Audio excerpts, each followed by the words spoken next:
back to More Than Gardening. In today's video, I'm gonna take you guys through how to make beef tallow moisturizer.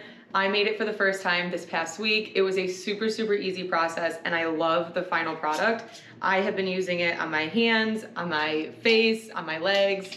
My husband's been using it. We absolutely love it and it's so easy to make. So I'm gonna take you through how I do it. I wanna make more today so I have enough to gift this holiday season. And I am a beginner, like I said, I made it for the first time this past week, so this isn't like an expert tutorial, but it's what I did, it's what works for me. I think it's really easy. I do think there's value in a beginner teaching it because there's a lot of little things that I learned making it this week that I didn't see in other videos I watch or other tutorials I read about online. So I'm gonna do my best to tell you everything you need to know about how to make this tallow. First thing you need to do is get beef fat. And I know it sounds super weird, but just go to a local farmer or your butcher and ask for suet or ask for leaf fat. That is the fat that surrounds the kidneys. It's the best fat it's the best beef fat for making tallow. I went to a local farmer and got, I don't know, 20 plus pounds. I've been making tallow all week. This is some of it. We grinded it down with a meat grinder ourselves.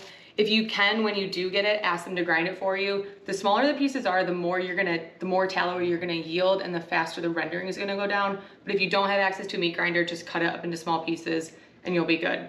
So high level process, we're gonna put this in a crock pot, cover it with water, add salt, render it down. The water and the salt remove all the beefy bits. So if you're sitting there wondering, why am I putting beef fat on my face? That's gonna smell bad. This process totally gets rid of that smell. So cover it in water, salt, melt it down. Then we're gonna put it in the refrigerator. It's gonna solidify. All the fat will go to the top. We'll take that, we'll discard the water and the beefy bits. We'll do that whole process 2 more times. And then we'll make our moisturizer by adding in really good ingredients like jojoba oil, vitamin E, and essential oil that I chose to use, which I'll get into the benefits of them later on in this video. I think it's called patchouli oil. Let me grab it. I don't know how to say it. It's patchouli. I think it's patchouli, but this is a great essential oil for your skin. And again, I'll get into that later. Step 1, I wanna measure out my beef fat. I'm just using a KitchenAid scale and I'm gonna tear it out, put on a bowl. Need to tear that and measure out until I get to 1 pound. Now that I have my beef fat all grinded up, I'm putting it in a crock pot. Some people do it on the stovetop. I did the crock pot. I found it really easy to do, so this is what I'm doing again. Adding enough water to just about cover it. This measurement is not an exact science.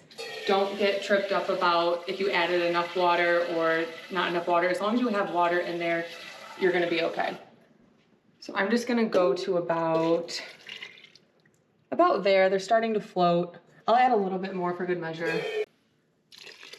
And that should be enough. Next, I'm doing some salt. This with the water helps draw out those beef fats because you can see in here, this is really pure because it does come from around the organs. It's that leaf fat I was talking about, but there are just some little meaty bits here and there. So the salt in the water pulls that out and that's what makes it not smell like beef in the end. So I'm gonna use 1 teaspoon, plus I want 2 teaspoons. Let's see if I have enough. Oh, perfect. 2 teaspoons. Then I'm gonna mix that all around just to evenly distribute. Ooh. And then I'm gonna put my crock pot on low, let it go all day, and don't put the lid on. Some folks in tutorials say that you need to stir it every hour or stir it throughout the day. I don't touch it at all. I totally leave it alone. It's super low maintenance. You can stir it if you want, but you definitely don't have to. This is gonna sit probably for 8-ish hours, maybe 9 hours. Once it's ready, I will bring you guys back. I'll show you how I know it's ready, and then we'll move on to the next step. It's been about 9.5 hours, and this is how our tallow is looking. So you can see all of that fat has rendered down. The meat bits are nice and dark brown and they're kind of crackly. I am gonna turn off my crock pot. I'm gonna unplug it. I'm taking a metal sieve or a strainer and I'm gonna go in and get all of the big chunks out. This is gonna help the straining process. And I just gotta work my way in there. And then some people online, I'm reading and watching that they eat these, and I guess you can. It's just like little bits of like meaty fat. And I'm sure there's great recipes for them, but I just throw it away. I'm gonna strain the rest of this tallow into a stainless steel bowl. You want to use a metal bowl that flexes a little bit, because you'll see in the morning that when we pop out like the puck of tallow, it's a lot easier if the bowl can flex. So if you've got a metal bowl, use that. I'm gonna use this bigger strainer. Oh yeah, that fits perfect. Okay, I'm gonna take my crock pot with the towel because it's warm and just pour into here.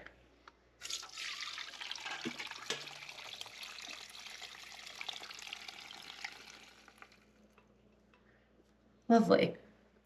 And if you want to use tallow in cooking, you could just put this in mason jars and then put it on your shelf, and it's good for like about a year. You can put it in your freezer for long-term storage or in your refrigerator. This is good enough for cooking. It'll have a tiny, tiny bit of a beef smell and not really a beef taste, I guess, but there'll be smaller beef bits because this isn't 100% pure yet, but this is good enough for cooking. So if you want to use it to cook, go ahead. We're gonna be using it for skincare products like the moisturizer we're making, so I don't want any beefy remains at all. So this is gonna sit on my counter for about 10 to 15 minutes just to cool, and then I'm gonna put it in the refrigerator and it'll sit all night, and then in the morning I will show you how it looks. It's the next morning, so I'm gonna take my tallow out of the refrigerator and show you guys. It's very solid on top. It's actually already moving around. I'm just gonna pop this fat piece or this puck that's solidified on top. And you can see in the water, it's really hazy because this is all of the beefy bits from the fat that have sat in the water. They were pulled out by the salt and now they're there. So you'll see at the end of this, after our final render, this water will be clear. You'll also see on the bottom is all those other beefy bits that didn't stick in the water. So I'm just gonna take a knife and scrape these off. And again, by the last rendering, this puck on the bottom will be completely white. And the top has a little bit too, so I'm just gonna give it a little bit of a shave. And I have found that a serrated knife works best because you can kind of just get into those spots by themselves a little bit if you want, instead of scraping the whole thing and wasting a lot of that good tallow. You can put this back in your crock pot just like this, but I want to speed up this process. So I'm going to cut it back down into small pieces, but you don't have to do this. I've done it where I put the whole block in the crock pot. It works just fine. It just takes a little bit longer. All this goes back in the crock pot. This is the second render. And then just like the first render, again, we're going to be adding water.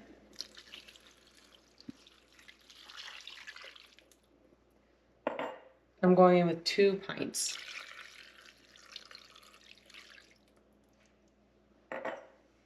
And again, 2 teaspoons of salt.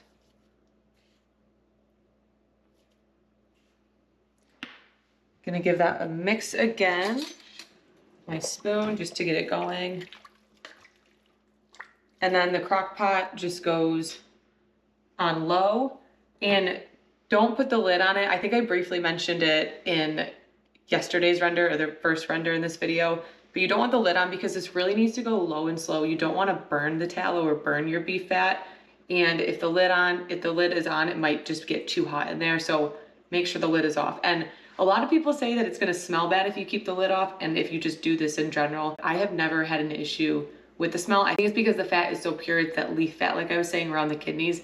There's not a whole lot of beef in it to start, and that beef is what gives it the smell. So if you're getting good high quality leaf fat from around the kidneys and it's really pure and really white to begin with, you won't have to deal with a bad smell. This is gonna sit for about maybe 3-ish, 4-ish hours. I'll bring you guys back once it's done rendered down, and then we'll move on to the next step. It's been 2.5 hours now, and all of the tallow has totally rendered down. Everything's melted together. So I'm gonna turn my crock pot off and carefully with a towel lift it out and transfer it to a metal bowl. Now there's nothing to strain this time because we strained it the first time, so this is super easy. Just very carefully into a metal bowl.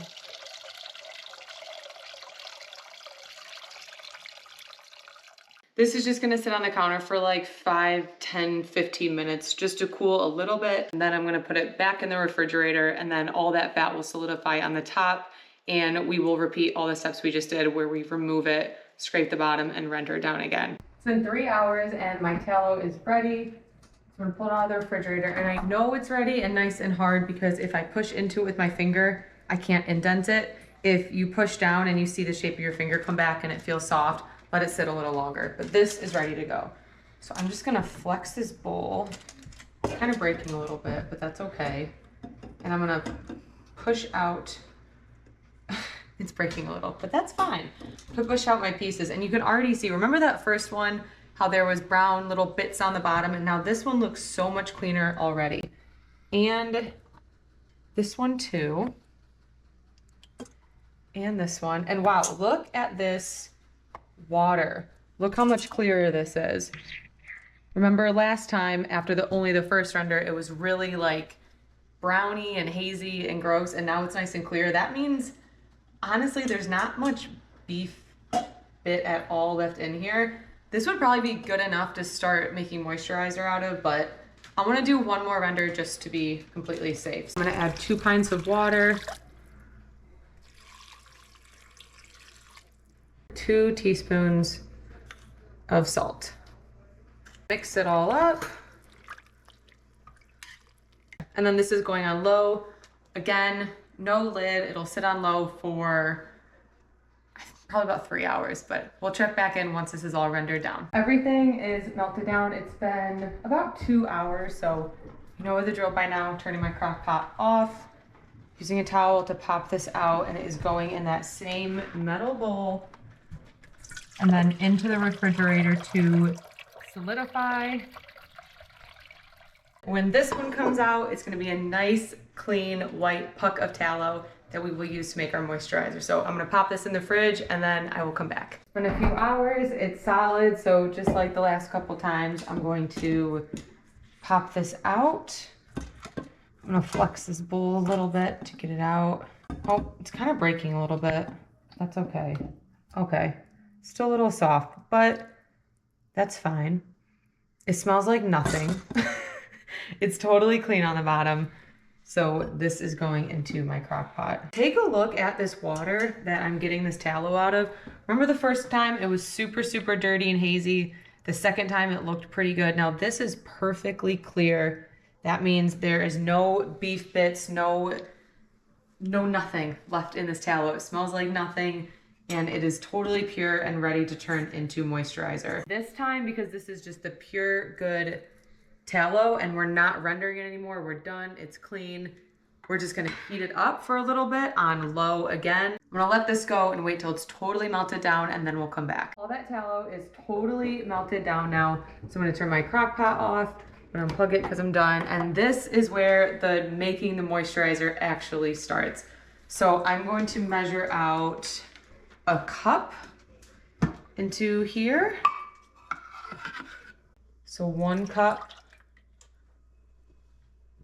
of the tallow, and then I wanted to get 2 cups, but we lost a little bit when we were scraping the bits off the bottom.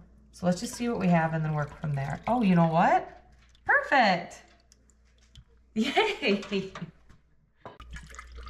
Okay, so 2 cups of tallow, and then this is where I'm going to add the other ingredients. So the first additional ingredient I'm adding is jojoba oil. Jojoba oil has vitamin E in it naturally, and it's really great for your skin. It moisturizes, it's anti-aging, antioxidant. It's just a really great ingredient. So I am adding a 1/2 cup of jojoba oil for my 2 cups of tallow. You could also use any other oil that is liquid at room temperature. People use extra virgin olive oil. Some people use coconut oil. Really experiment with whatever you want, but I do like jojoba oil, and I will have all these ingredients linked in the description. Next up is vitamin E, and I'm using pure 100% vitamin E oil. Vitamin E is great for your skin. It's good for sun damage. It's antioxidant. It's anti-aging. It can help with scarring. It's just overall a great ingredient in skincare. You will see a lot of the high-end skincare products out in the market have vitamin E. I'm doing 1 teaspoon per cup, so this is gonna get a total of 2 teaspoons of vitamin E. The last ingredient I'm adding is my essential oil of choice, which is patchouli oil. I think I'm saying that right. You can add any essential oil you want. There's a lot out there that are great for your skin. I chose this one because it's antibacterial. It's known to help with acne, anti-aging, anti-scarring. It's really, really good for your skin. The scent is super earthy. It almost smells like a yoga studio or like a candle shop or just something really zen. I didn't want any floral notes in my moisturizer because my husband's also going to be using this, and I also don't like a strong scent, so I really like the patchouli oil, but you can have any creative freedom here you want. I'm going to do 24 drops per cup. Some recipes out there I found said to do 48, so the first time I made this I did 36 because 48 just seemed like way too many, and even when I did 36, the smell was just like out of control. It smelled way too much like patchouli, and it's a good smell, but it's really overwhelming. So I recommend 24 drops per cup. So in here, I'm gonna do a total of 48. Once all your ingredients are in here, just give it a little mix to combine everything. And then this is gonna go back in the refrigerator to solidify a little bit. You just want it to be slightly harder so you can start whipping it. This is how it looks coming out of the refrigerator. About 30 minutes later, it's nice and soft to the touch, and it is ready to mix up and whip up and turn into that nice moisturizer. Now, I really recommend using a hand mixer for this. I'm gonna use my immersion blender with the whisk attachment. This is the closest thing I have to a hand mixer. You could use a KitchenAid with the whisk attachment if you want, but I do think a hand mixer is a lot better. It lets you like get in there and get into the sides of the bowl and really mix up and whip every piece of the moisturizer. When you're whipping up, make sure you do it for at least 2 minutes. It's gonna start coming together after about 30 to 45 seconds and you're gonna think you're done. But if you stop too early, it'll solidify a little bit too much in the jars. I found that the first time I did it. So make sure you go the full 2 minutes. It has been the full 2 minutes, and this is a beautiful white and fluffy whipped moisturizer. Look at that texture. It is just so nice. I'm gonna put just a little bit on my hand, and it just rubs in so good. This honestly is beautiful. I will warn you though, don't freak out if the next day it does get a little bit stiffer. This is completely normal. The tallow is going to set a bit more as it comes to room temperature. So this is one I made about 4 or 5 days ago, and it still is light and fluffy.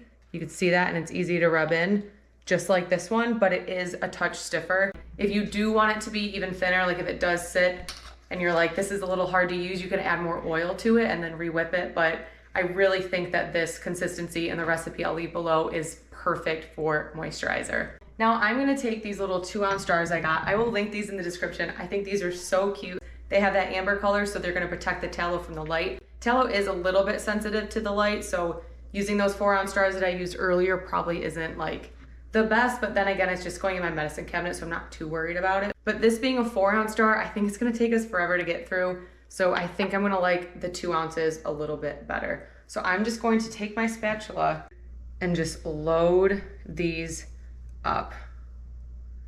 And you can see how just airy this is. And I have not found a way to do this so that it's not messy yet,